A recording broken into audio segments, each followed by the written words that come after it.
Okey, Assalamualaikum warahmatullahi wabarakatuh. Bertemu lagi kita pada hari ini bersama saya Firdaus Selamat dalam segmen Bicara Minda. Jadi terima kasih banyak bagi yang terus menyokong saya dan bagi yang sentiasa orang kata datang dan berminat dengan apa yang saya sampaikan, saya mohon anda untuk subscribe. Dan bagi yang dah subscribe, saya mohon anda untuk kongsikan video ini kepada rakan-rakan dan juga ahli keluarga anda. Semoga apa yang saya nak sampaikan pada petang ini adalah satu perkongsian yang bermanfaat untuk kita semua, insyaAllah. Okey. Jadi dalam tempoh 2 hingga 3 hari ini saya ada dihubungilah oleh seorang penerima Sinar yang mana dia masih tidak lagi mendapat bayarannya. Okey, jadi saya akan kongsikan sedikit beberapa screenshot perbualan dan sebagainya sebagai orang kata bukti lah untuk menunjukkan yang dia memang masih tidak menerima bayaran lagi.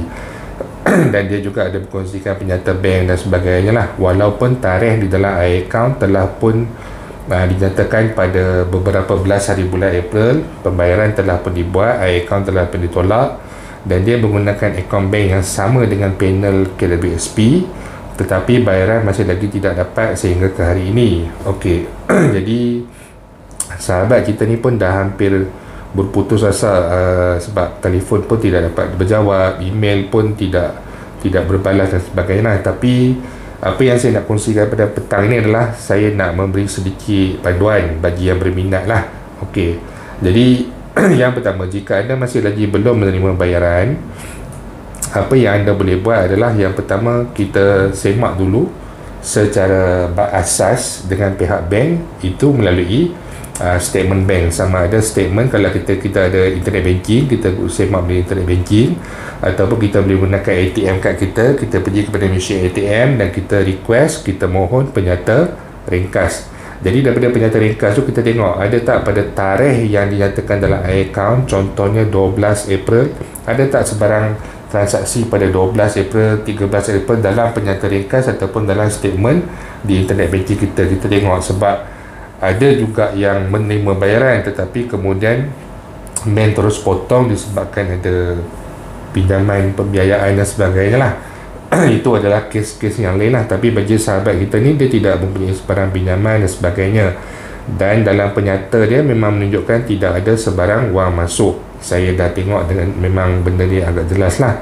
Okey, jadi apabila kita dah mendapat semakan daripada penyata ni, jadi saya menasihatkan anda semua yang masih lagi belum menerima sebarang bayaran, nak tak nak anda terpaksa menghubungi pihak KWSP esok secara berterusan, walaupun memang susah untuk dia orang jawab sebab kadar panggilannya sangat tinggi. Saya sendiri pernah tunggu hampir 20 minit untuk mendapatkan bercakap dengan pegawai KWSP. Tapi walau bagaimanapun anda harus bersabar, jangan berputus asa, kerana jika anda berputus asa, saya bimbang jika ada sebarang orang kata apa, bukan kesilapan tapi ada sebarang kekurangan di dalam proses, tak tahu daripada pihak siapa, kita tidak menyalahkan mana-mana pihak, tetapi akhirnya akan merugikan kita sebagai penerima sendiri. Sebab apa, di dalam akaun satu kita, amount tu contohnya RM1,000 tetap akan ditolak, tetapi duit tu tak dapat pada kita. Jadi kalau ada yang berpandangan seperti bukan rezeki dan sebagainya, pada saya itu satu yang saya kurang bersetuju. Sebab saya nak sangat anda semua berusaha telefon juga dan dapatkan jawapan kenapa. Sebab pihak KWSP ada memberikan jawapan kepada sahabat kita ni, yang mana dia ada bertanya pada minggu lepas, dan jawapannya adalah itu arahan bayaran sudah pun diberikan dan sekarang cuma tunggu daripada pihak bank sahaja. Tetapi saya ada sedikit pandangan yang berbeza dengan pihak bank, dan saya rasa pihak bank memang agak tepat dalam melakukan pembayaran. Itu adalah perbezaan pandangan disebabkan atas pengalaman dan sebagainya.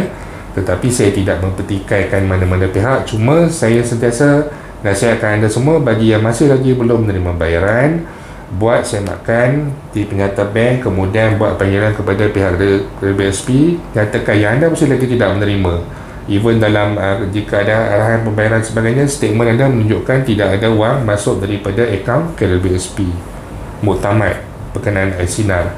Bagi Alestari pula, ada juga yang bertanya pada saya dan berkongsi, dan ada juga yang berjaya buat semakan. Dan jawapan yang diterima adalah kenapa bayaran mereka tak terima pada bulan April dan sebagainya. Salah seorang yang berkongsi kepada saya adalah kerana dia kata bayaran memang hanya 11 bulan dan berakhir pada bulan Mac 2020, walaupun bayaran mula diterima pada bulan Mei 2020. Mac 2021 habis. Bayaran mula diterima Mei 2020. Macam saya sendiri, saya menerima bayaran pada bulan Mei 2020 dan bayaran terakhir saya adalah pada 9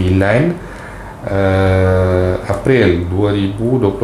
9 April kalau tak salah saya. Nanti saya akan kongsikan screenshot lah, tangkap layar di tepi. Jadi seperti yang saya nyatakan, beberapa situasi yang menyebabkan anda tidak menerima bayaran IELTS tadi adalah kerana dalam soalan lazim di portal IELTS tadi ada menyatakan yang bayaran 12 kali ini hanya akan dilakukan bagi mereka yang membuat permohonan dan permohonan mereka diluluskan pada bulan April sahaja. Saya akan bubuh lagi satu screenshot berkenaan dengan perkara berkenaan.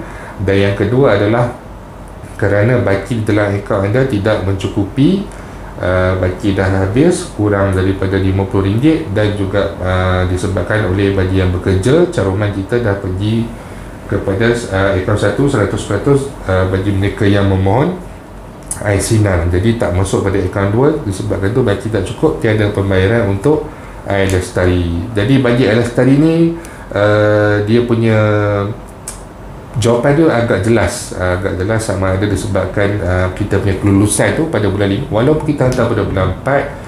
Tetapi seperti yang kita sedia maklum, bagi ICNAL contohnya, macam saya sendiri, saya hantar pada beberapa 16 atau 18 hari bulan 1, tetapi tarikh prosesan dan tarikh diterima adalah pada 27 Januari, yang dulu famous duk kata batch 25, batch 26, batch 27. Saya adalah salah satu individu yang mengalami perkara berkenaan, sebab walaupun kita hantar awal, tetapi jika prosesan dan penerimaan di pihak yang berkenaan itu pada bulan yang berikutnya, kita pun tak boleh nak buat apa-apa lah. Itu satu perkara yang di luar bidang kuasa kita, di luar kawalan kita. Jadi lagi sekali, bagi IELTS tadi, memang kalau kita nak buat semakan dan sebagainya pun, memang saya yakin 100% memang tidak akan menerima bayaran, sebab dia punya penjelasan itu dah sangat jelas. Tapi bagi ICNAL ni, jangan berputus asa, masih lagi perlu cuba untuk buat semakan dengan pihak KWSP. Okey, jadi insyaAllah saya akan maklumkan persebaran perkembangan terkini apabila saya mendapat maklum balas daripada seorang sahabat saya ni, dan saya mengikuti rapat kes dia. Jadi itu saja untuk hari ini. Terima kasih banyak kerana menonton. Jangan putus asa, sentiasa cuba buat semakan, teruskan telefon channel KWSP, insyaAllah akan ada penyelesaian bagi masalah tuan-tuan dan perempuan. Jadi itu saja untuk hari ini. Terima kasih banyak kerana datang menonton. Jangan lupa untuk subscribe, jangan lupa untuk share video ini kepada rakan-rakan dan juga keluarga anda. InsyaAllah kita jumpa lagi. Assalamualaikum warahmatullahi wabarakatuh.